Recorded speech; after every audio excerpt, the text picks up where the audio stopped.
estamos ao vivo na Rádio Difusora, são 15 horas, 10 minutinhos. É sempre um prazer enorme poder levar informação para você que nos acompanha todos os dias.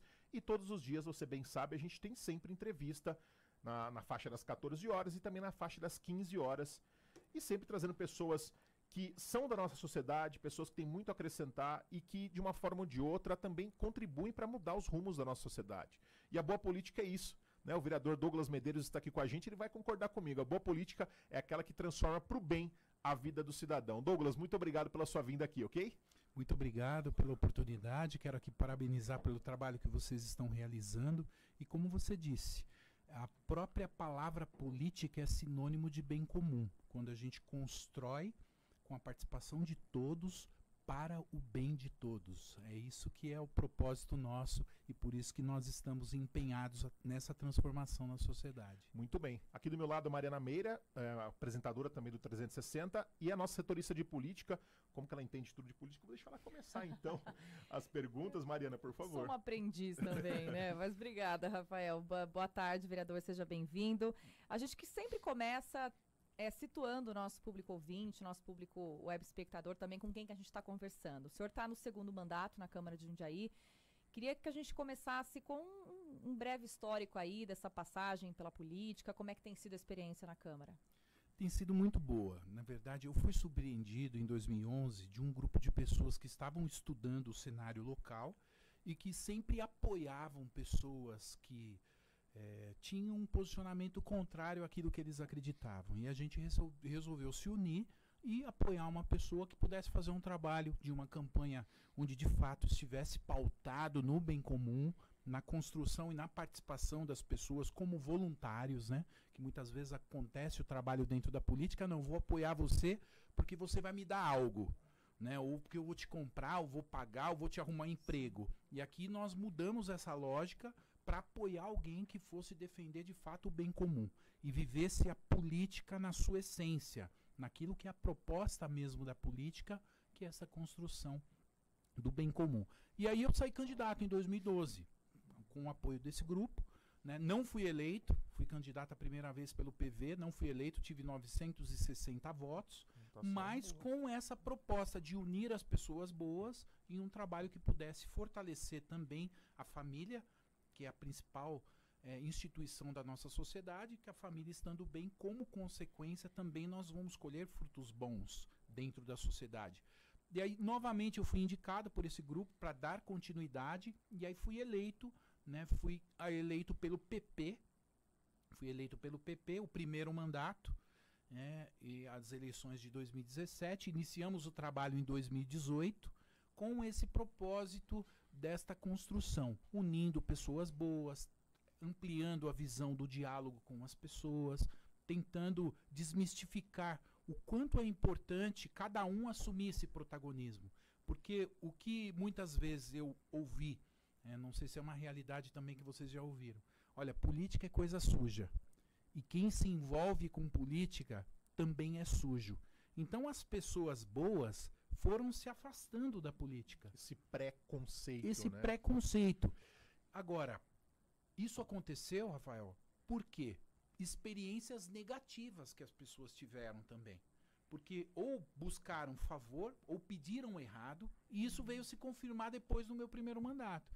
Porque aí as pessoas começaram a pedir de tudo, uma dentadura, passa o meu pai na fila do hospital. Aí ao invés de resolver o problema da fila, o que acontece? Outras pessoas que estavam também na fila foram prejudicadas para resolver o problema do meu pai. Um exemplo, né? Então, nós temos que resolver o problema da fila. E não um problema particular de uma pessoa. E a política virou sinônimo de politicagem. E nós temos que diferenciar isso. Política é uma coisa boa que constrói o bem comum, a unidade, porque onde não existe política, existe caos, existe guerra. Porque as pessoas não entraram num consenso para poder construir essa unidade. E hoje, infelizmente, a política se transformou em politicagem.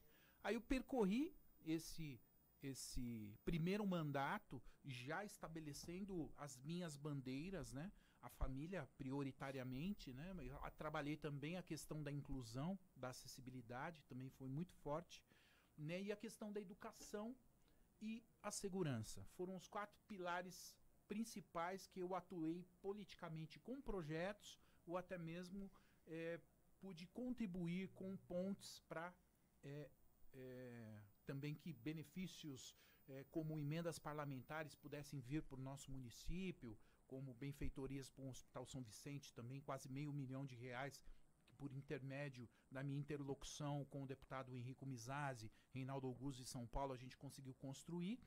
E após esse primeiro mandato, pela desenvoltura e o trabalho sério que eu realizei na Câmara, né, eu recebi o convite de praticamente quase todos os partidos, né, porque era de fato um vereador que poderia contribuir com outros partidos. Legal. Aí eu recebi o convite do prefeito, Luiz Fernando Machado, para que viesse pelo PSDB, que ele sairia também candidato pelo PSDB, e aceitei o convite. E Legal. Aí fui reeleito, né, o segundo mandato pelo PSDB, defendendo as mesmas causas, as mesmas bandeiras, né? Família, a defesa da vida, a parte da inclusão da pessoa com deficiência, que a gente fez um trabalho muito legal, conseguindo construir vários projetos nessa área, né? Como o mapeamento da pessoa com deficiência, que foi um dos mais importantes. Muito legal. Vereador, essa questão da família, eu sempre vejo que isso é muito presente no seu discurso. Eu estive em uma reunião que você realizou, acho que foi em 2020, quando você era candidato mais uma vez a vereador, você foi reeleito vereador em 2020, e eu me lembro que na sua reunião especificamente, o público presente era um público muito religioso, era um público muito, assim, até aguerrido no sentido conservador. Eram pessoas que acreditavam muito nessa bandeira do conservadorismo, da família, e estavam na sua reunião.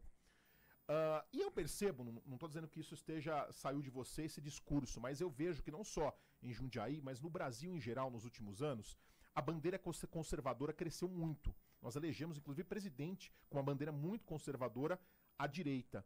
E eu percebo no discurso dos grupos mais conservadores o seguinte: olha, nós somos família, só que existe um outro lado que é contra a família. Existe um outro lado que é anti-família, que é o lado da esquerda.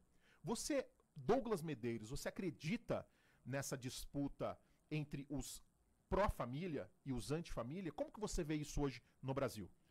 Olha, eu vejo com um prejuízo muito grande. Primeiro que essa polarização impede que as pessoas se unam para nós construirmos de fato um Brasil que possa acolher todas as realidades, né? Certo. E também que a gente possa ter políticas públicas para atender e promover o bem comum. Então, o meu posicionamento em relação a isso, né, apesar de ser católico, participo da Paróquia Santo Antônio aqui do Anhangabaú, né, toda a minha atuação política não foi levantando a bandeira da religiosidade. Eu sei separar muito bem o meu trabalho político partidário da minha profissão de fé. Perfeito. É claro que aquilo que eu acredito está intrínseco dentro de mim e reflete nas minhas propostas. Claro. Né? Mas qual que é a minha visão em relação a isso que você me colocou? Que a gente precisa ampliar o diálogo naquilo que nós podemos unir forças em favor da família, do bem de todos. Então, ao mesmo tempo que eu tenho uma visão onde eu reconheço que o valor da igualdade é muito importante, porque o Estado precisa socorrer as pessoas que mais precisam, eu tenho um trabalho social que a gente faz um acompanhamento de moradores de rua, pessoas em situação de vulnerabilidade, pessoas que elas não terão condições por si própria de poder se prover. Então o Estado precisa socorrer essa pessoa. Então eu estou promovendo aqui o valor da igualdade. Eu seria um social-democrata. Eu teria uma visão de centro-esquerda. Então, por eu defender isso, poderiam me rotular de esquerdista. Estaria defendendo o Estado como, digamos, buscando ajuda para a pessoa, né? Exatamente. Esta é a visão da esquerda. Tá? Porém, é uma visão equilibrada, que é possível manter um diálogo diante disso tudo. Aí, por um outro lado, nós temos também o conservadorismo democrático, é aquele que entende que é muito importante o valor da comunidade, é muito importante o valor, a segurança, que mudanças muito bruscas sendo realizadas dentro da sociedade, nós colocamos em risco. Quando você tem mudanças feitas de forma desordenadas. Então existe um grupo que defende, nós precisamos manter as nossas raízes e seguindo nessa direção que nós vamos conservar aquilo de bom que nós já tivemos. Mas esse grupo também não é contrário a um trabalho que é feito com os pobres, que o Estado pode socorrer, e tem um outro grupo que preza mais o valor da liberdade. Seria um centro-direita, que poderia ser um liberalismo democrático, se for olhar pelo espectro político. Então, esse grupo entende que o valor da liberdade ele é mais importante que o valor da comunidade e mais importante que o valor da igualdade. Porém, ele não quer destruir, nem tampouco ele nega que existe o valor da comunidade e ele nem nega que existe o valor da igualdade. Então, nesse espectro que nós chamamos de Estado democrático de direito. Agora, o que nós vivemos hoje dentro da sociedade é o quê? Os extremismos. Quando eu saio desse espectro, eu vou para a extrema-direita ou eu vou para a extrema-esquerda. O que a extrema-direita e a extrema-esquerda quer? Ela nega que possa existir uma outra visão diferente da dela. Diferente da dela. Então, eu não defendo nem a liberdade, nem a igualdade e nem a comunidade. O que eu defendo? O meu lado. E tanto da direita quanto da esquerda estão nos extremos e isso impede o diálogo. Então, o que nós precisamos ver? Nós precisamos vir em direção a uma construção de um diálogo que a gente possa reconhecer que, de fato, existe a família, que é a base da sociedade. Porque as pessoas precisam de um lugar onde elas possam se formar. Elas podem se tornar humanos de uma forma mais plena. E o ambiente adequado para isso é a família. Agora, existem também realidades diferentes. Eu, por exemplo, sou filho de pais separados. Então, eu sempre quis ter o meu pai e a minha mãe juntos, né? Então, o que eu posso fazer diante disso? Eu tento construir uma história diferente. Então, hoje eu sou casado há 17 anos com a Mariana. Temos 3 filhos, o Davi, o Samuel, o Miguel. Então, a gente, em meio às dificuldades de todo relacionamento e matrimônio, que precisam se conhecer, precisam renunciar a si próprio muitas vezes para poder manter isso tudo. Então, são renúncias que a gente vai fazendo, né? Então, eu entendo que isso, a família, é um ambiente mais próprio onde a gente pode formar a pessoa humana. Não apenas o cidadão, naquela visão que ele cumpre o seu papel, o seu dever, o seu direito, mas na complexidade do acolhimento, da caridade, dos valores, para a gente construir uma sociedade melhor. Então, eu acredito que nessa visão da família, nós precisamos ampliar o diálogo para que a gente consiga ajudar as pessoas que têm dificuldade, né, e aquelas que querem se manter, constituir uma família também serem apoiadas. Vereador, dentro desse espectro da família, a gente ainda vê um abismo grande, né, desses dois lados extremos, dentro de pautas, eu até anotei aqui para não esquecer, por exemplo, aborto, escola sem partido, linguagem neutra, que são assuntos que geram sempre polêmica, geram separação de ideias e, em grande parte das vezes, não há um consenso. Esse movimento de um vir para cá e outro vir para cá, não tem, porque são valores muito inegociáveis para ambas as figuras. E nesses casos, quando é um valor inegociável politicamente, como encontrar esse meio termo? Se a gente consegue conceber uma honestidade entre os lados, que eles verdadeiramente querem buscar a verdade, estão dispostos a abrir mão se eles forem convencidos, isso é possível. Então, o que acontece hoje? Eu entro num debate com você, eu já tenho a minha ideia pré-estabelecida, você tem a tua, eu quero te convencer, você quer me convencer, e nós dois esquecemos a verdade de lado. E aí precisa ter uma honestidade nesse sentido, né? Você disse aqui vários temas, né? Mas eu vou pegar um deles, o aborto.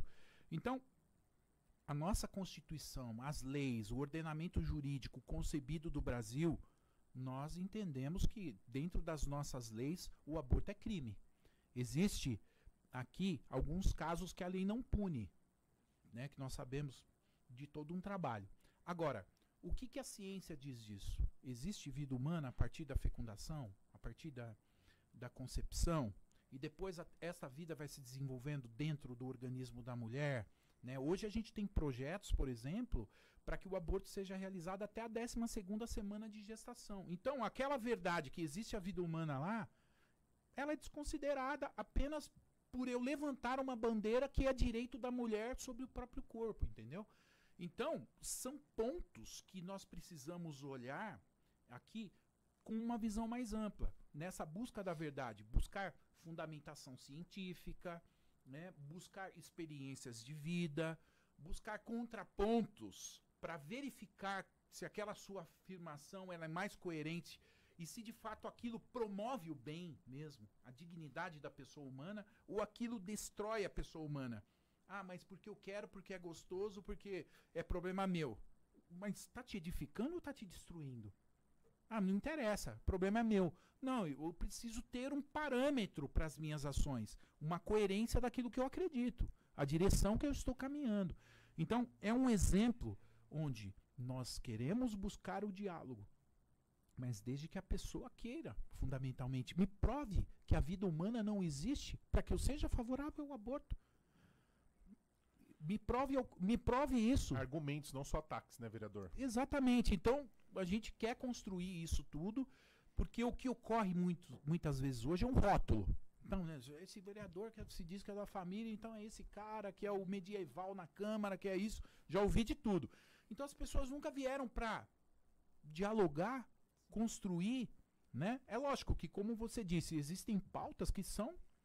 Eu não consigo negar a minha atuação, por exemplo, contra o aborto. Inclusive, a gente fez aqui o Abraço à Vida, que foi aqui na Praça do Fórum, em 2019, com 1000 pessoas ao redor do fórum, diante daquela possibilidade de descriminalização do aborto até a 12ª semana de gestação. Então, é um tema que é muito difícil, mas algumas pautas, de fato, são cláusulas pétreas, né? Não podem ser mudadas nesse sentido. Vereador, você faz parte você é do PSDB aqui de Jundiaí, você mesmo contou, né, que você foi convidado pelo prefeito a fazer parte do grupo. A gente assistiu isso na última eleição, um PSDB que perdeu espaço a nível nacional, principalmente estadual, né? O PSDB perdeu o governo do estado, né? Então com o Rodrigo Garcia, e assumiu o Tarcísio de Freitas.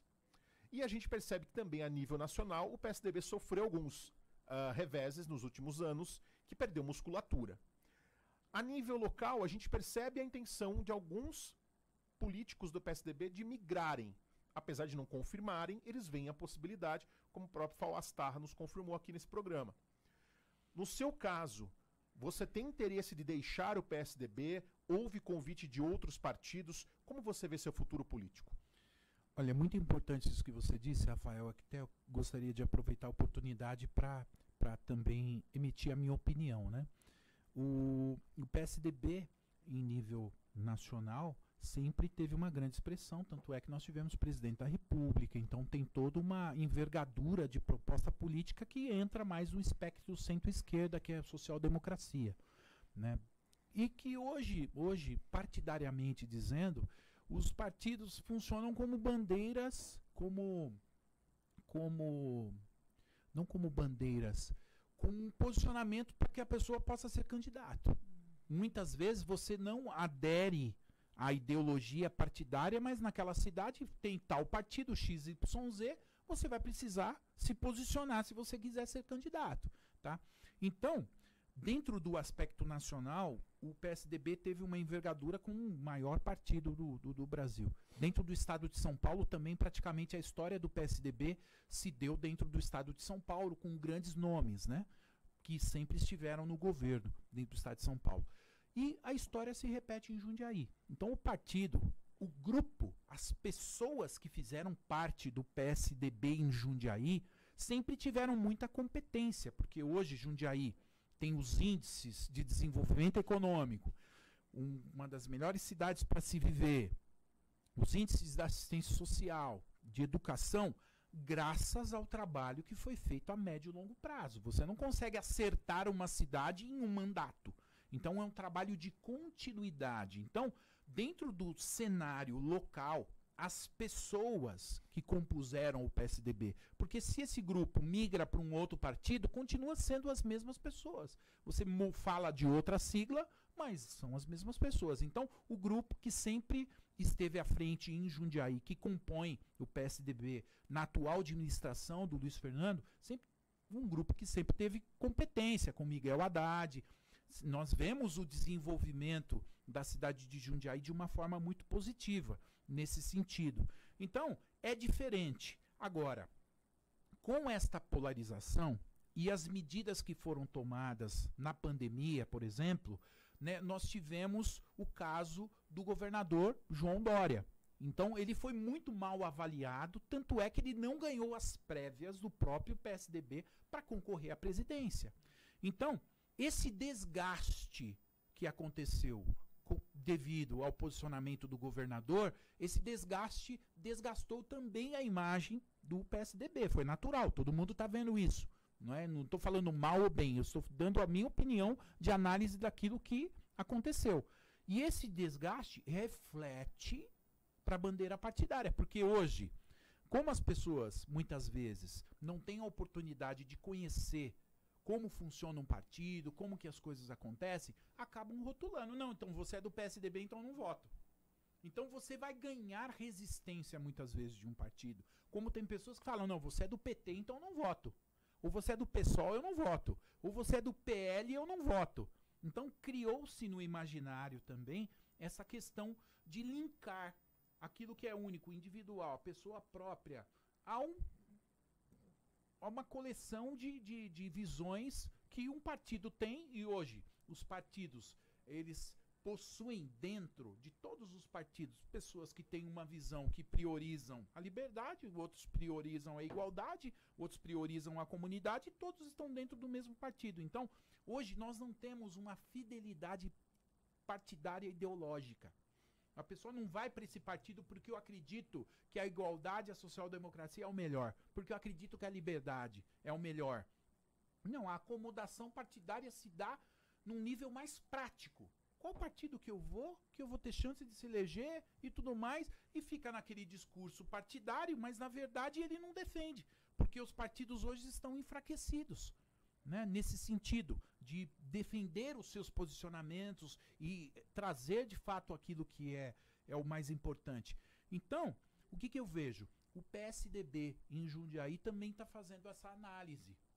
Eu não tenho como responder pelo partido se nós vamos ter um candidato da sucessão do prefeito Luiz Fernando Machado que permanecerá no PSDB. Por exemplo, o prefeito Luiz Fernando Machado é o prefeito mais bem avaliado do estado de São Paulo, é o prefeito mais bem avaliado da história de Jundiaí, e ele é do PSDB. Entendeu? Então as pessoas ficam colocando como demonizando o partido.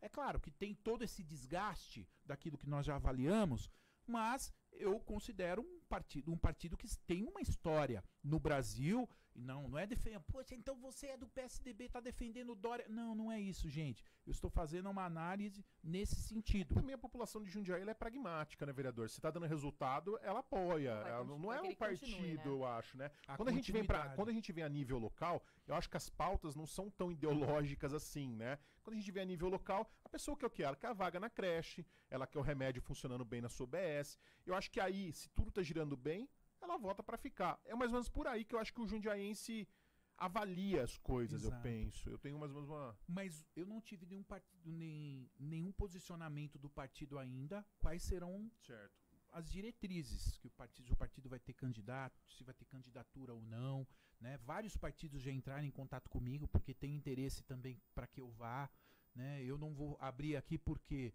ainda, como é muito incipiente, né? Em primeiro lugar, eu tenho um compromisso com o PSDB que foi assumido, então a gente precisa conversar primeiro para entender o direcionamento que o partido terá, para depois nós tomarmos as decisões dos rumos que nós teremos aqui na cidade. Mas considero que nós vamos ter uma redução muito grande no número dos partidos, até mesmo porque a regra partidária, a cláusula de barreira e o número de candidatos também foi modificado. Então, em uma candidatura onde um partido em Jundiaí tinha 29 candidatos, né, agora ele vai ter 19. É o número de cadeiras que tem na Câmara. Então você tinha 29 e agora você tem 19. Então você precisa montar um grupo. Você precisa montar um grupo realmente com candidatos que tenham votos para que esse grupo de votos possa eleger maior número de cadeiras.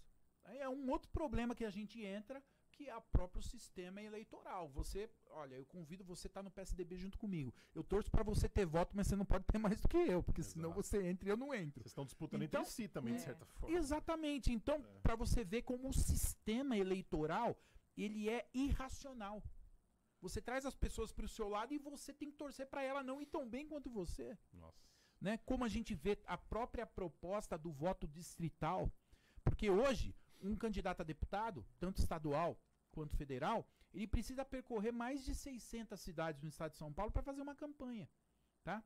Então, o que ocorre? Fica caro, ele não consegue percorrer, as pessoas não conhecem a proposta, e também aí aumenta também o nível de corrupção, esse toma lá da cá, né? Exatamente. Vereador, nosso tempo está bem apertado, já estamos quase chegando ao final, mas eu quero deixar a última pergunta para a Mariana Meira, se ela tiver mais alguma dúvida. Mari, pode ficar à vontade, são 15 horas e 35 minutos. Sim, vereador, o senhor, como disse, né, ainda é cedo para a gente entender como é que vai ser no ano que vem, né, aqui no cenário local.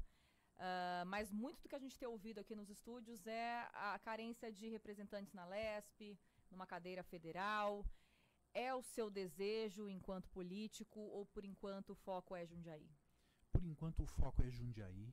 É claro que a gente pensa no futuro, onde se nós tivéssemos, por exemplo, o voto distrital, então em cada circunscrição com 500 mil eleitores, nós teríamos a disputa fechada naquela circunscrição.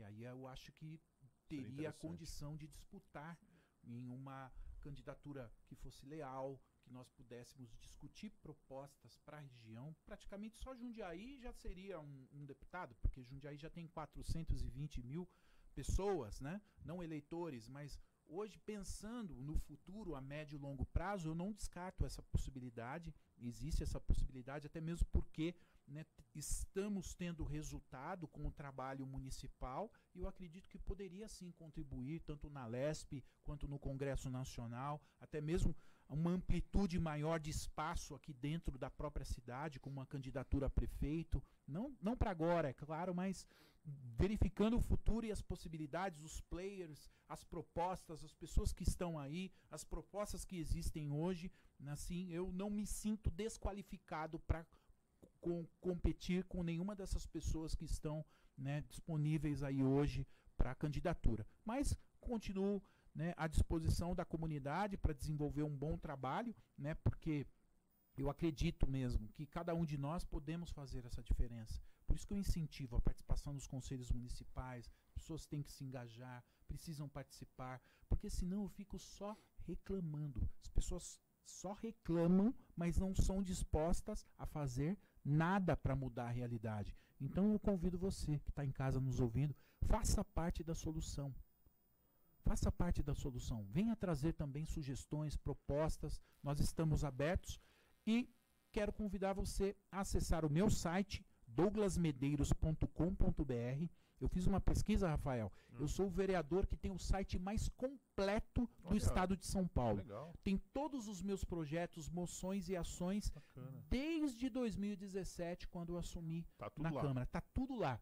É um formato de blog, tem todos os projetos. Prestação de serviço para o seu eleitor. Transparência total de todo o trabalho. Então, acessa lá, douglasmedeiros.com.br. Quero agradecer a oportunidade de estar aqui com vocês. Que Deus abençoe e um ótimo trabalho. A gente que agradece, vereador. Muito obrigado, volte vereador. sempre aqui. Bom trabalho. A gente volta a se ver em breve. Muito